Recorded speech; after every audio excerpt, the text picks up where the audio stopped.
and welcome to today's General Hospital Recap. As always, don't forget to subscribe so you don't miss any of our videos or recaps. Let's get right to, real fast, tomorrow, it's either going to be like super late, like 2 in the morning, or Saturday morning. I'm not quite sure. There will be an upload tomorrow, but it was going to be a very, very, very, very late. Very late. Alright, let's get to today's General Hospital Recap. On the red carpet, Hayden tells Nicholas she's going to turn him into the police. And I was like, way to show your hand, Hayden. And Hayden tells Curtis and anyone in the hallway, because they're not exactly private about it, that Nicholas pawned her diamond, so one of her diamonds, so he could give the contribution. And Nicholas tells her to go home with him tonight and he'll give her the diamonds. And I'm like, by the diamonds you mean death.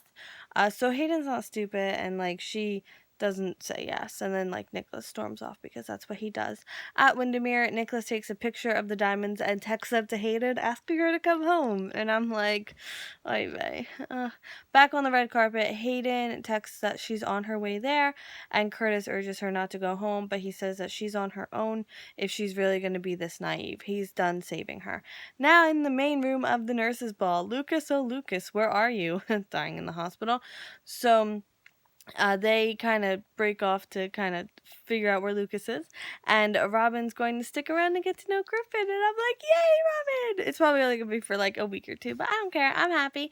So Griffin is headed to the hospital because he is also a doctor, as we know. So Jason tells Carly that Nicholas is suing him and ELQ's assets are frozen, and he wants to fix it before Michael finds out. And once you know it, Sonny walks in with Michael and Morgan. Surprise! So Lucas isn't answering his phone. Lucy asks if anyone in the audience can do an impromptu performance, and then they ask if anyone's seen Lucas, and Amy spontaneously remembers that Lucas had to leave, but she doesn't tell them why. So now Brad's all worried, and like I'm like, there's no reason to be worried. Well, there is, but he doesn't know that yet. So Lucy grabs Dylan and Kiki to perform together, and Dylan has quite a voice. I know he sings in real life too, and their act is cute. They're singing Stitches, I think that's what it's called. You know the song, Without Your Kisses I'll be needing stitches, and that's why this channel is called We Shouldn't Sing. So there's a lingering eye contact during the performance, and it keeps cutting to Morgan, and Morgan's just enjoying it. He's not picking up on anything happening between them that I am, because I'm amazing. So Brad is having doubts. He thinks Lucas is leaving him, with the whole Rosalie thing, and like he's so stressed, and I'm like, oh, I don't normally feel bad for Brad. It takes a lot, but I feel bad for him because there's no reason for this stress. I don't like when people are stressed and it's preventable stress. I don't like that. It's not the people's fault. It's the people who are stressing them's fault. Anyway, so Morgan thinks what he did yesterday was stupid, pushing Kiki away. And he wants to fix it. And I'm like, oh, honey, you are about one musical number too late. So he's going to go backstage to congratulate Kiki, and I'm like, I think she's already going to be congratulated. So Dante and Lulu come over to the Corinthos clan, and Sunny tells Dante they found Sabrina, and Dante's like, cool, like, oh, yay. And Michael's like, and my dad took care of things, and he's like, yeah, I took care of things, all right. So Nina congratulates Kiki, and Nina sees love between Kiki and Dylan, and they're saying to each other, they're like, why does everyone think we're a couple? And I'm like, I wonder why. So, but Dylan kind of needs to lose the hat, but he doesn't, and then he and Kiki kiss, and I'm like, oh, finally, right? And then Morgan comes in and sees them, but he doesn't make a big deal. He just goes right back out to his table, and Michael's telling him how he misses having him around, and I'm like, oh, brothers, I love it. So Carly thanks Andre for all he's done for Morgan. He signed off on Morgan having being out for the night, and he's almost ready to be released fully. And Robin and Sunny have some FaceTime, and he promises to get justice for Duke, and Robin's like, yeah, I'm sure you will. And Jason comes over, and I know it's a different Jason, I know that, but it's really nice to see the three characters together again. It really is. Lulu and Epiphany and Maxie and Valerie and Amy do a performance together, and it starts with Dante and Milo getting calls from Lulu and Epiphany, and I know I need to move on from the whole Lulu, Valerie, Dante thing, but I'm still a little bitter. I'm working past it, but it still weirds me out to see Lulu and Valerie on stage together, totally getting along just a little bit. I know I need to get over it, but I don't know. I'm just she's a better person than me, So Lulu and Maxie come backstage and they catch Dylan and Kiki kissing and they approve. And Morgan is going to head out. He makes an excuse slash what's really happening, that he's recognizing stress and he needs to bow out. And Morgan really has improved leaps and strides, and Sunny and Carly are going to take him back. Jason is really bothered by the lawsuit. Sabrina's at the Quartermains reuniting with her baby, and Michael tells Jason he's not going to let him down. And I was like, you can't move on that yet, but you don't know it. Robin gives the keynote speech. She talks about Stone, and she talks about how young gay men of low means are rising in new infections for HIV, AIDS, and she thinks people of low means needs to be reached out to more and helped, because that's what happened with Stone. He got diagnosed too late, and so that was the moral of her keynote speech. And Amy wants to do a song with Epiphany and Felix, and they're like, no, it's Sabrina's song. And I'm like, oh, I know what song it is. We all know what song it is. And she's like, fine, I'll do a solo. And it's the You're Not Alone song. And the song is personally, this is how I feel. Whenever that song's being sung, bad things happen, and Lucas is iffy, so I'm uncomfortable, you know? Good things never happen during this song. I'm sorry. They montage it. They didn't montage it so much, a little bit. But yeah, I'm uncomfortable. So Sabrina comes out and starts singing the You're Not Alone song, and I'm like, well, now I'm really uncomfortable, because if it's like original sing, yeah, it's something bad's gonna happen. I'm very cynical when it comes to stuff like that.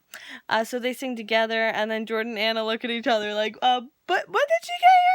What is happening right now? And Sabrina does her round of hugs, and Epiphany joins in the song, and it's beautiful. It really is beautiful. Back at Sunny and Carly's, I guess it's both their place now. I need to like rename it like Casa Corinthos. That's what I'm calling it. Oh, so good. They're home, and Carly does a little Aveeno commercial for the Aveeno night cream. At the hospital, I know this is what we all want to know about at the hospital. What's going on?